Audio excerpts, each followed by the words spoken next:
damdamin ang makitang online ang picture at video ng isang babaeng pinagsisilbihan at kinakantahan pa ang kanyang asawang may sakit.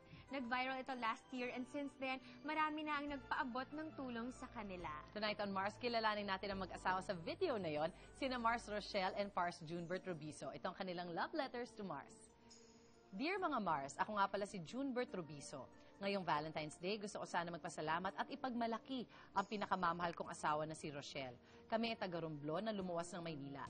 Dito hindi naging madali ang aming buhay. Minsan na rin kaming natulog sa bangketa at bus terminal. May mga panahon rin wala kaming makain. Marami na kaming hinarap na matinding pagsubok pero ang pinakamabigat sa mga yon ay nantamaan ako ng matinding karamdaman last year nang ma-diagnose ako na may brain tumor. Sabi sa akin ng doktor noon, 2 taon na lang ang itatagal ko. Dito ko mas nakita at naramdaman ang pagmamahal sa akin ni Rochelle. Naging matapang at matatag siya. Nanatili siya sa tabi ko, inaalagaan ako, pinapakain, pinapaliguan, kinakantahan, at pinapalakas ang loob ko. Ginawa niya ang lahat para maipagamot ako kahit wala kaming pera. Kamakailan, sobra ang saya namin mag-asawa at pasasalamat namin sa Diyos nang para bang may himalang naganap. Dati mahina ako pero ngayon nakakatayo na, nakakapagsalita na. Para bang napagaling ako ng dahil sa pagmamahal ni Rochelle.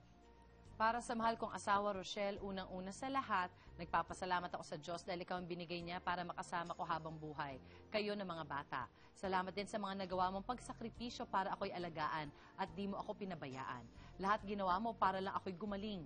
Walang hanggang pasasalamat sa Diyos Ama na siyang lumikha sa atin. Sa kabila ng lahat, ang tanging ko lang may gaganti sa iyo ay ang mahalin ka habang ako ay nabubuhay.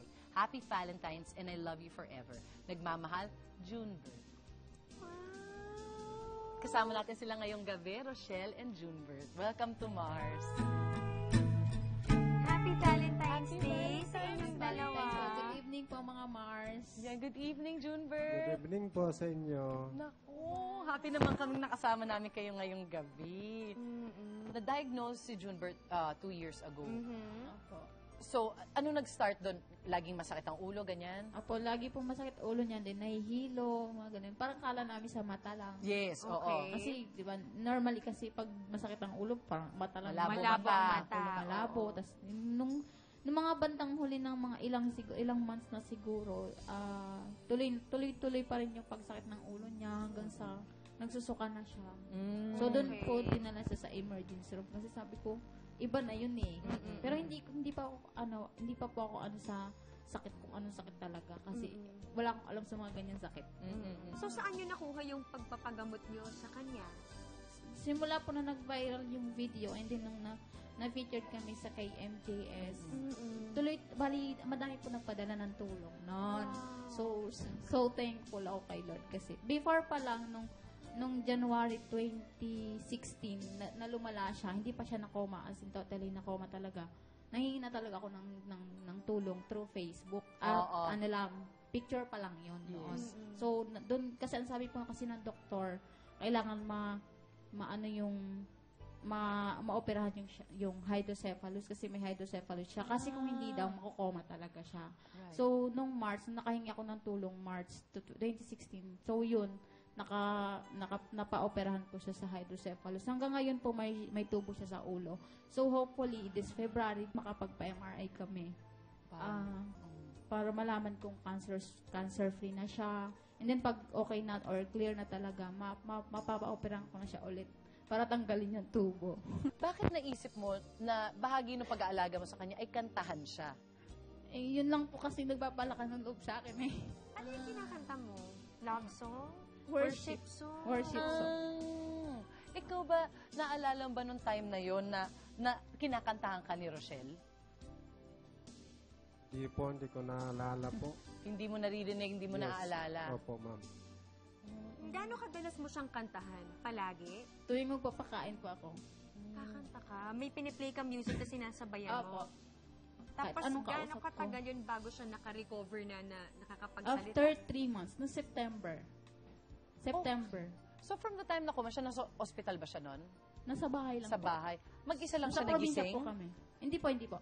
Kasi nung simula po kasi nung na-featured kami nung June, siyempre, yung nalikong ko pera, lumos kami agad dito para lang pagamot siya. So kasi sabi ng doktor, Kasi umiiyak talaga ako, sabi ng doktor kasi wala na rin parang 15% hindi sure na liliit yung bukol. Oo. Kasi 9.2 cm na before. Laki din, oo. Sobrang laki na. So tapos ang sabi ng doktor, yun nga, radiotherapy lang daw. So pina-radiotherapy ko kahit sinasabi na ng doktor na hindi rin siya safe. Pero Aha. naglakas loob pa rin ako kasi before siya isa lang dun sa nag-pray ako tapos umiiyak ako. Kasi So, miracle talaga. yung first na niya, improvement, yung gumalaw yung mga kamay. Oh. Naiyak ako. Nasa ospital pa siya noon? O nasa bahay na? Nakita mo lang mag-isang gumalaw yung kamay niya? Opo. Araw-araw po kasi kami pumupunta ng hospital. Paano mo siya nadadala sa ospital nang hindi Correct. siya nakakalakad? Oo. Ikaw lang mag-isa? Ay, hindi po. May kasama po akong tumutulong sa amin. Kasi hindi ko naman kaya dahil ako lang mag-isa. Oo, tsaka mabigat. Oo, Opo. syempre. So, nagtatawag po kami ng mga kapitbahay ng mga lalaki para magbuhat. Ay, salamat din sa kanila. No? Mabait Tulong-tulungan naman. din. Yung sasakyan po nung sa church na sinasabahan namin, yun po yung ginagamit namin para araw-araw kayo makapunta sa Sa hospital. ospital, pa-check up. Sabi ko po kasi ng doktor, itatry namin yung 10 sessions or 10 days na sessions ng RT niya. Tapos pag wala daw po improvement, iuuwi na lang. So, wala pa akong ginawa kundi umiyak. At Yes. magdasal. So, natapos niyo yung 10 sessions, tapos nakita mo na nag-improve Wala na pa siya. pong 10 sessions. Oh! 3 days pa lang po, may improvement na siya. So, sabi ko, grabe si Lord pagbigay ng provision sa buhay namin. Kasi yung first day na nag-pray ako, inano niya talaga agad. Sinagot niya talaga yung prayer ko. Na meron na talaga, sabi ko nga, Lord, kahit magsalita lang siya, yung malaman ko lang yung nararamdaman niya, yung mga ganun lang. Kahit yun lang yung gusto kong mangyari, pero hindi yung binigay ni Lord. Sobra pa. Kaya nga, sobrang blessed kami. Kasi normal na siya. Bali, 98% na po yung recovery niya. Wow! Grabe. Kaya, Sa faith mo yun at pagmamahal mo yun. Totoo Di ba, yun, Mars? oo.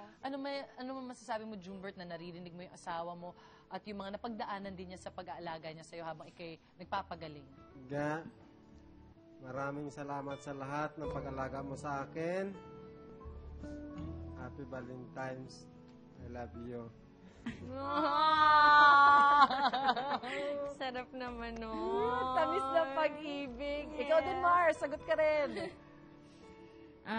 patuloy lang kay Lord, ha? And then, wag kang magpapaka-stress dahil alam mo naman na mahal kita. I love you. Happy Valentine's. Valentine's din. Yes! Laban na tayo, ha? Laban! Laban ako. Lalaban din kayo. Mga anak ko. Ikaw. Maraming salamat talaga. Lord, maraming salamat sa iyo. Binuhay mo ako. Binigyan mo ko ng ganitong karanasan sa buhay. Kaya masaya po ako. No, thank you!